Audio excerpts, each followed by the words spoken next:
Good afternoon, everyone. I'm going to continue with our learning of Mishnayot, trying to get a Mishnah a day. And for today, we're going to look at Pirkei Avot, Mishnah Avot, the second chapter, Mishnah Tet, Mishnah number 9. And it begins with the letter Aleph. Amar lehem, tz'ura'u eze hi derech yeshara shebedak ba ha'adam. This is Rabbi Yochanan. Rabbi Yochanan says to his students, he has 5 students. The previous Mishnah, Mishnah Chet, describes these 5 students and the various qualities that they each have. So he says to them, what's the proper path that a person should follow in their life?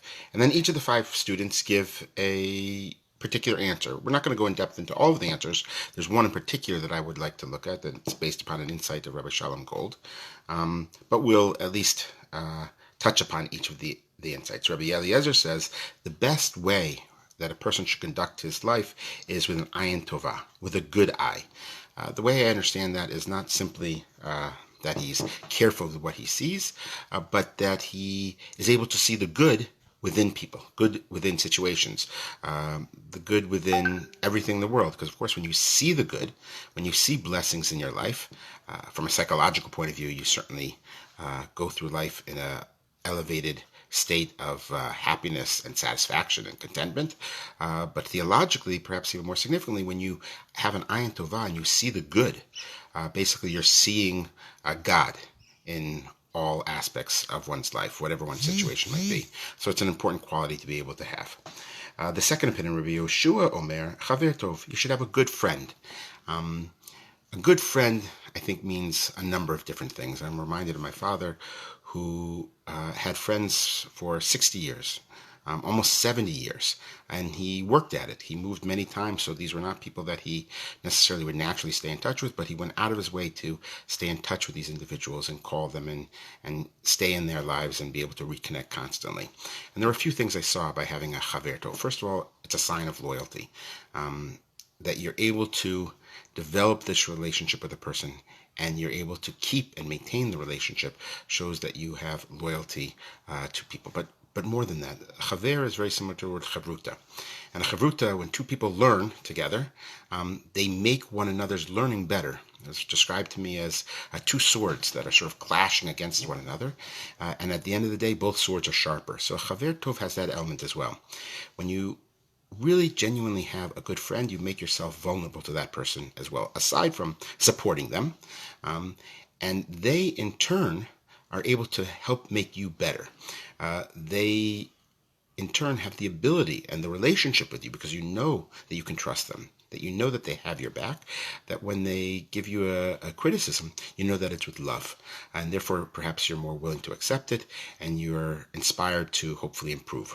So Rabbi Yoshua's answer, Chaver Tov, I think encapsulates all those ideas. The need to express loyalty and commitment and perseverance to individuals, but to any aspect of one's life. If you want to be successful, you have to be able to persevere. Even when the chips are against you, the chips are down, you're able to continue on nevertheless.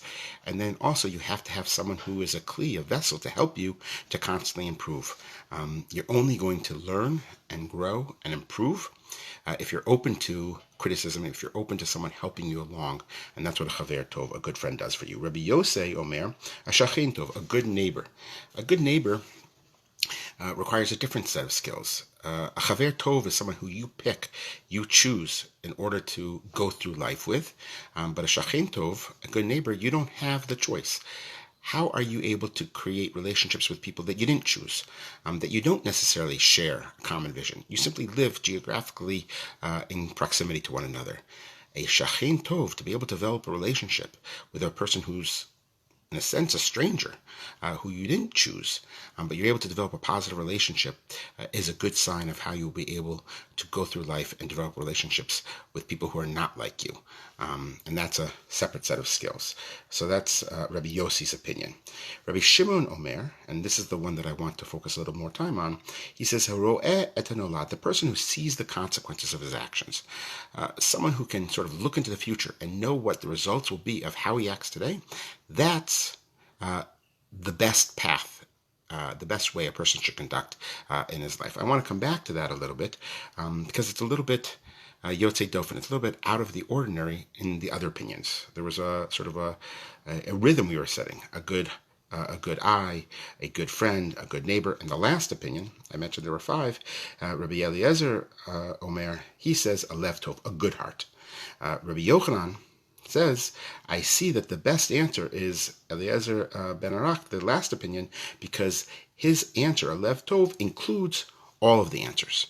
And what I understand from that, and if I can just add what was previously learned in the Mishnah before, in Mishnah Chet, when each of the skills and talents and characteristics of all of these 5 students was reviewed, this last rabbi, Rabbi Eliezer, he was described as a spring that constantly spurted forth new waters.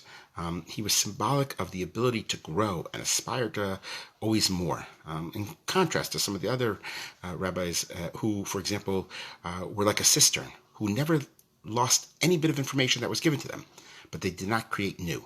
And so Rabbi Eliezer's opinion is, by Rabbi Yochanan's understanding, the most valuable, because he has the desire and ability to add and to grow. And that's what I understand a lev tov is.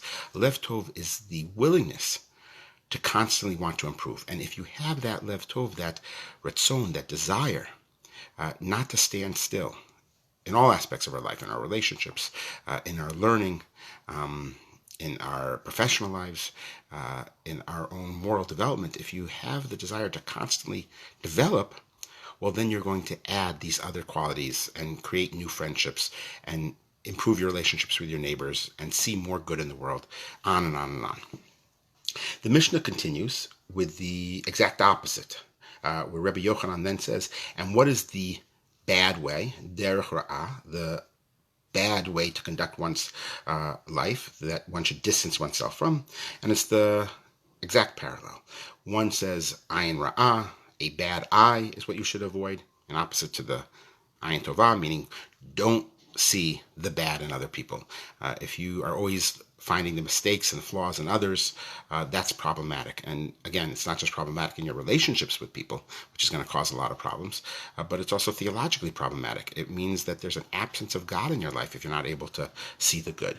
Rabbi Yoshua says, a chavera, to have a bad friend, a friend who doesn't support you, to have a friend who doesn't help you grow. Rabbi Shimon Omer,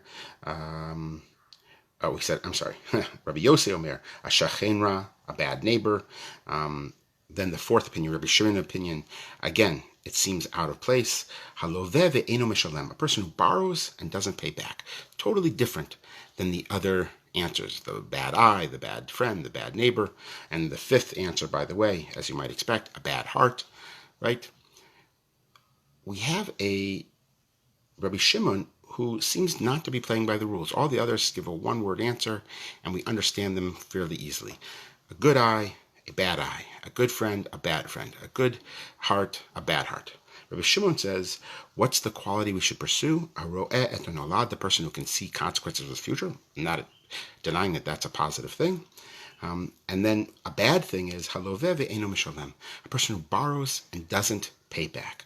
Also not denying that, but is that really the most important quality that a person should avoid in their lifetime? So I think the way we should understand this is slightly different. And it will make sense both in the positive, haro et nolad, see the consequences, as well as Rabbi Shimon's negative answer, what you should avoid in life, haloved, the person who borrows and doesn't give back. Nolad means literally that which is born. We've translated it here as consequences because our consequences are born from our actions, right? What we do creates our actions, our consequences. But we can read it more literally. Nolad literally means born. Haroeh nolad, a person who sees himself as being born. Now, who doesn't see themselves as being born? We're all born. Well, there are some people out there who don't see themselves as being born. And don't see themselves as having parents, don't see themselves as being part of a shasheret, a chain, right? Don't see themselves as beneficiaries of the hard work and all the efforts put forth before them. In other words, they are the results of the efforts that other people have contributed to this world. Most specifically, our parents, right? Our parents raised us and they provided for us and they gave us insights and wisdom. And our grandparents and our great-grandparents. That's sort of on a familial level. But also culturally speaking, right? If I get into a car, I didn't produce that car. I didn't create that car. I am a recipient of the wisdom of previous generations. And I would add, it's not just culturally in the material world, but also in the moral and religious world. I am a recipient of what Avram Avinu, Abraham, our forefather, did.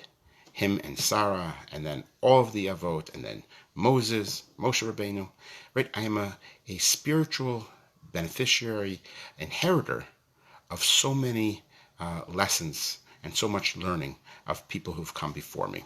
And so the Ro'ed Nolad, the person who sees himself as born, sees himself as just the latest link in the chain, and a recipient of so much. Everything that he's received in his life, he realizes it's thanks to people who have done something before him. The person who doesn't see himself as a Nolad, the person we say in American English, a person who sees himself as a self-made man, right? There's something positive about that in American law, that he made himself almost as if he's sui generis. He created himself. He didn't need anyone else's assistance. Of course, that's not true. It doesn't happen like that. But there are some people who like to create that myth that somehow what they are today is only thanks to their own efforts. Of course, when you do that, you deny and you lack gratitude for what so many people have done before you. And I think that helps explain Rabbi Shimon's answer at the very end. The worst thing you can do is to be a loved, to be a borrower, and not pay it back. I think he's speaking metaphorically. Not that you've taken money and not paid it back, which of course is terrible, but you've borrowed, you've received whether it's something physical, or as I mentioned before, something theological, something spiritual, something educational. You've received something from someone before you. Again, most immediately I'm thinking of our parents, but our grandparents, our communities, our religious communities, our national identities. We've received so much from people before us. And it's a terrible thing to do, is to receive all that and then not pay it back. Of course, in Rabbi Shimon's understanding, paying it back is not giving it back to the person who gave it to you, but rather paying it forward. A loveh, who borrows and doesn't give back, is someone who receives all of these beneficiaries and then doesn't give to the next generation. And so therefore, what he's really advocating is that you should be a link in the chain, not just the last element of the chain, which is important to see that you've received something from those before you, but also commit yourself to giving to the next generation. I find this particular mishal particularly meaningful whenever I sit down in a shiva house and we talk about usually one's parents who have passed away, because it so highlights how indebted we are to the previous generations and what our parents would want from us. What our parents want from us, of course, is to recognize that they contributed to our creation, but even more important than that, that we really learn from them. And the proof that we've really learned from them is that we're prepared to do exactly what they did for us for the next generation and make it better. Everyone should have a nice day.